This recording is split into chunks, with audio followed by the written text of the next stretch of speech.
Dog Works Radio is sponsored by Alaska Dog Works. Check out their website at alaskadogworks.com. From First Paw Media, sponsored by First Paw Coffee Company, this is the Dog Driver Show.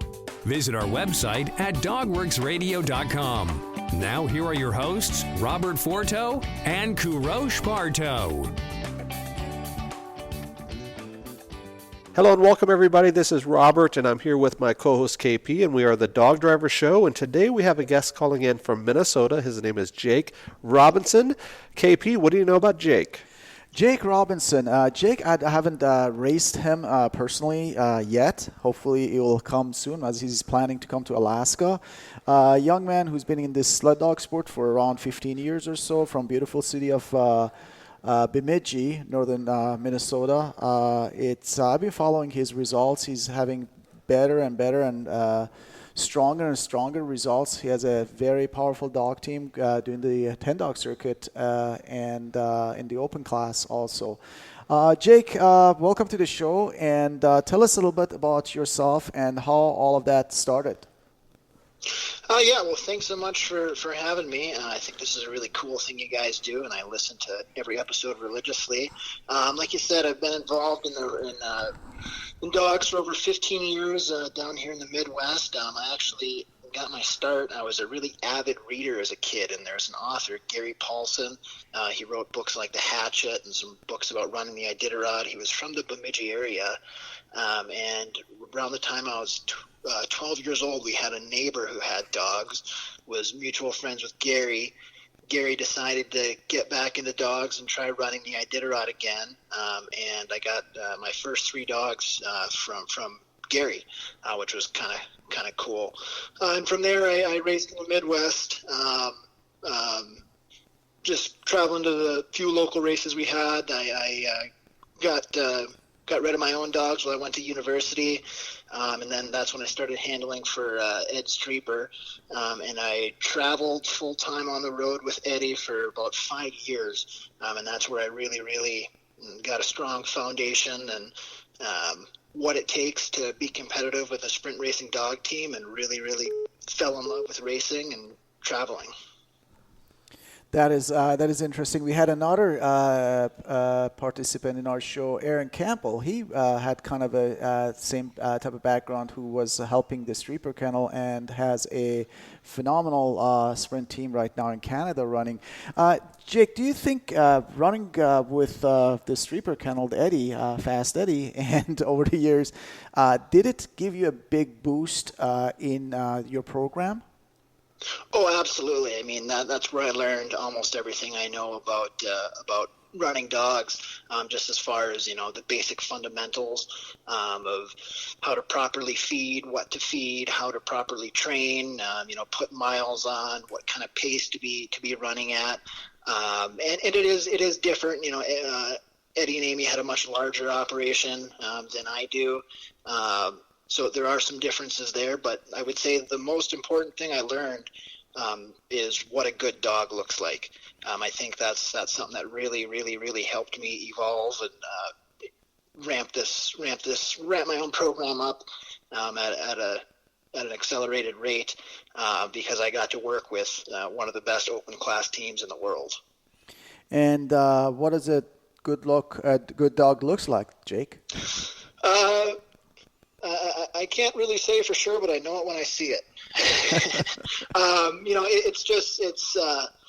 I feel like a lot of people fall into kind of a trap where the best dog they've ever run or the best dog they've ever seen run is a dog on their own team.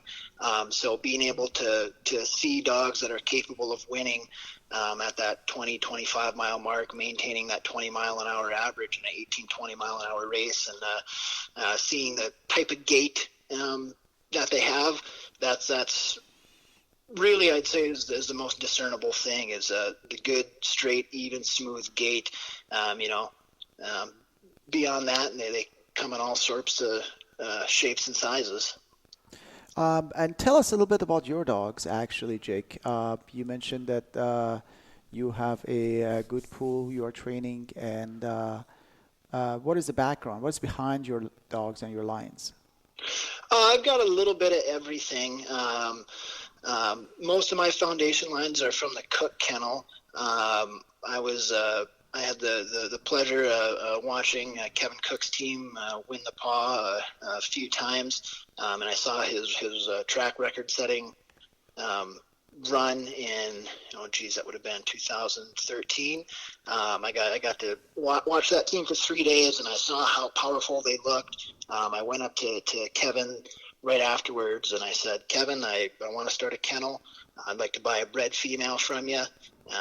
He helped me out. He sold me a good dog bred to one of his top males from that team, and that kind of laid the foundation. I got 8 pups out of that, and the bulk of them have been the backbone of my team for the last 5 years. But we have dogs from Buddy Streeper, a little bit of Eddie Streeper lines, his old Willie line.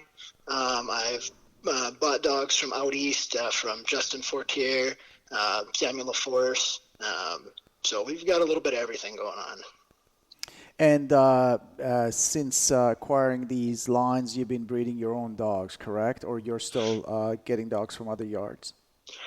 So we breed 1 or 2 litters every other year or so, and then kind of supplement into the team with strategic purchases from competitive racing kennels. As we're getting more established, just with our own kennel and getting everything built the way we wanted it to, the plan is to breed a little more aggressively here the next few years. Very good, very good. And objectives for this year, what do you have in mind with all the pandemic and the madness around the world that we have due to COVID? So in years past, we really focus on the 10-dog mass start racing in Manitoba, Saskatchewan, Northwest Territories. It's my favorite place to race. A lot of my really, really good friends are up there. It's a great circuit of races with good distances, good prize money, and good teams to race against. But with COVID, we're anticipating on not being able to race in Canada. So right now, we're kind of changing up the playbook a little bit, and our plan is to enter and train for the Pedigree Stage Stop out in Wyoming, go out and give that a try and learn what we can from that. And if possible, we'd really like to take another shot at the Open North American. We were actually in Tok fueling up on our way to Fairbanks when we found out that the race was canceled this last year. That was, same for us. We were all, ready to go, and boom, stop immediately after. Going from a 10-dog mass start and organizing a team for a stage stop race, doing 30-35 miles a day, several stages in deeper snow, hilly environment. How do you prepare yourself? That's a great question, and if you have any answers, I will gladly listen. But the Pedigree Stage Stop race has changed a little bit the last couple of years. The stages are shorter. From what I've heard from some of my good friends that have raced it the last 2 years, the trails have improved some. So our plan is just to back down on the pace a little bit. We typically train fairly slow. We're not out there, putting on 20-mile-an-hour runs on the four-wheeler, but we'll back our training pace down to kind of that 13 to 16 mile an hour. Stretch their miles out a little bit earlier.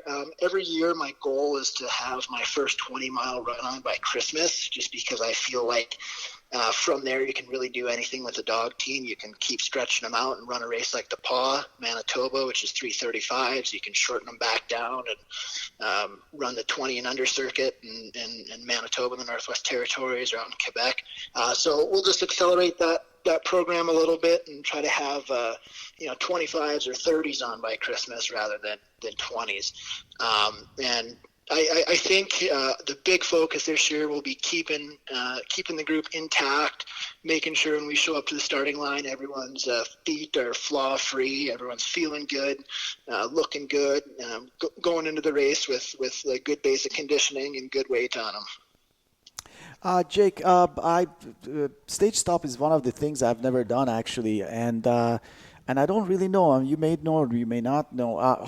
For equipment, do you have to buy or borrow different type of equipment that you have to use for those races in lieu of your regular sprint sleds and regular lines or regular equipment? So I may be wrong, but I think under the new rules you can use a standard sprint racing sled. I do have a sled that has a full 48-inch basket, an old Cooper stage style sled actually. There is some required equipment you have to bring along with you. I think you have to have an axe and a sleeping bag and some kibble and booties in your bag at all times. But I believe that you can use pretty well standard equipment like you'd use in sprint racing these days. And you being from Bemidji, I remember you used to have a race out there in Minnesota. Are there any other races around you? And how's the North Star Club actually doing? Presently, there are no sprint races in the state of Minnesota. That is something we would like to change here as we kind of settle down a little bit. I'd love to bring the Bemidji race back, and we actually did have a meeting with some local people that were interested in helping out with that. But just with COVID, we decided to table it for the year because we would want to have a lot of Canadian teams come down.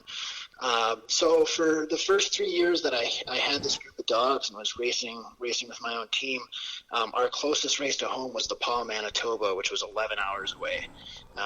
And that was the closest. There have been some really quality races pop up in Wisconsin. There's a great open race in Doty, Wisconsin. The Doty Dog Day is a winner. It's a 2-day, 13-mile race.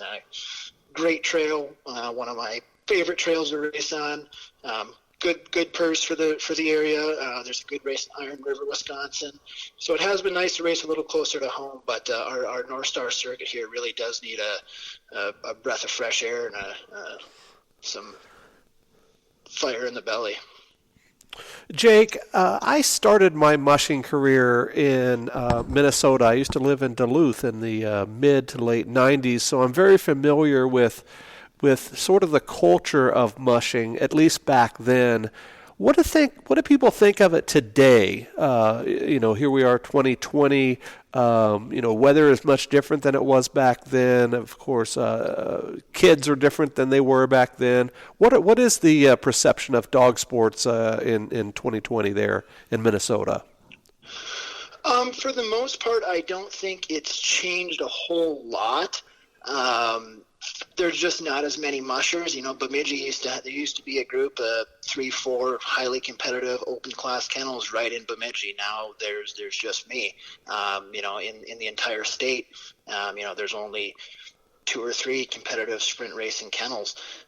So people don't, the average Minnesotan doesn't have the same amount of exposure to the sport that they had, 20, 30 years ago, where there were dog mushers in every town of some degree and races all over the state. But like we saw with the Minnetonka race, I wasn't personally at the race, but I heard just great feedback from how big the crowd was, how interested the crowd was. So I think it's something that people are still aware of, still interested in. I did some travel out east to New Hampshire and Quebec this last winter.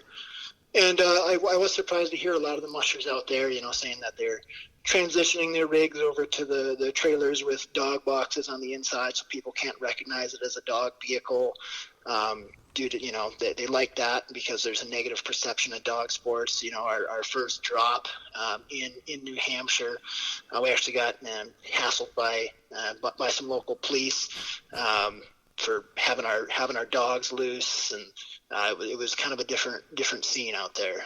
Interesting. Jake, we did a heck of a lot of interviews right as COVID was just kicking off, and we just finished up that group. So a lot of our interviews were sort of pre-COVID and sort of in the middle of the pandemic. And you had mentioned several times now about holding off on races and being able to race in Canada and all of that sort of thing. And you're the first person that I'm asking this question to post that pandemic life. What are your thoughts on that moving forward, not only personally, but also as a sport in general? Oh boy. I do fear that there are going to be some races that cancel this year and don't come back. That's kind of been a trend that the whole sport's been combating for, the past 10 years or so. And the pandemic might accelerate that a little bit. But I also really hope that it gives everyone an opportunity to maybe try different things like my kennel's doing, that weren't for COVID, we would likely not even be entertaining the idea of running stage stop, but also give everyone a chance to kind of evaluate about what they can do to help the sport. That's what it's really going to take, is musher involvement, people promoting the sport within their communities and locally, as well as through positive representations on social media. So I'm hoping that that's the silver lining, is that it'll inspire people to become more involved and try to hold on to what we have and grow our base of support, both with spectators and new mushers and prospective mushers and prospective communities that want to host races.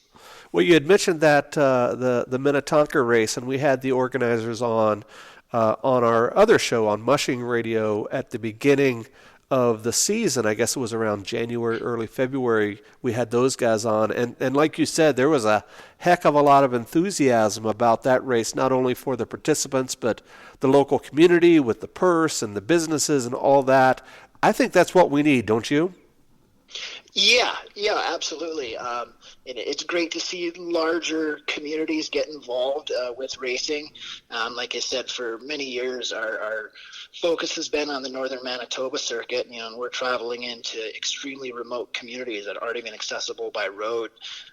They put on phenomenal races. They're incredible places with incredible people and really quality events and good purses. But they've been kind of carrying the torch for the dog racing community, where we're not seeing races in places like the Twin Cities metro area or Winnipeg any longer, or even Bemidji, and that's something that I think really needs to change. I think we need to try to raise the sport up to a level where we can have more corporate involvement from large sponsors that are willing to sponsor races, but also a series of races, like we used to have the Toughies Triple Crown in the Minnesota circuit back in the day. Excellent. KP, before I ask the last question, what do you have for Jake? Jake, as you probably know, our show gets thousands and thousands of followers, and a lot of them are not dog mushers. A lot of people who are just animal lovers. Tell us a little bit about the training that you do, and explain to us how you prepare your dog team for your race circuit and your events. Yeah, that's a great question. And a lot of our training is not that different than most of the other kennels. We start in the fall, running short, slow, focusing on getting every dog doing its job, pulling hard, learning the ropes, so to speak. But one thing we really focus on in the off season is loose work. We do a lot of loose dropping when we're on the road, and that's something we really work on in the summertime. We have an 1.5 acre fenced area where we'll let every dog loose. We have a 36 dog kennel, so we'll let all 36 dogs loose in that area to run around and play, stretch out, blow off some steam. But it also gives us an opportunity to work on name reinforcement, recall. It allows them to interact with every dog in the kennel, so we don't have any personality issues or anything like that. We train, so a lot of our races are in the 15 to 25 mile range. So we're not doing the 21 mile an hour average like you'd see in Alaska, just because the trails are different. They're lake trails, they're ditch trails. Weather can be kind of an enemy at times as far as drifting in deep snow. So we train a little bit slower, kind of in that 16 to 18 mile an hour range, even slower yet in the beginning of the fall. And our whole focus is really on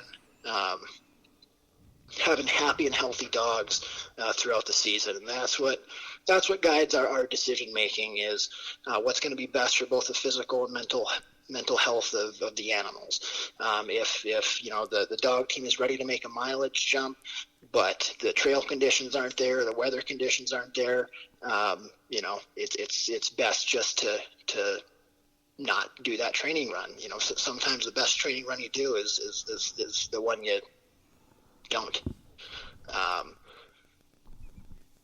Very good. KP, anything else?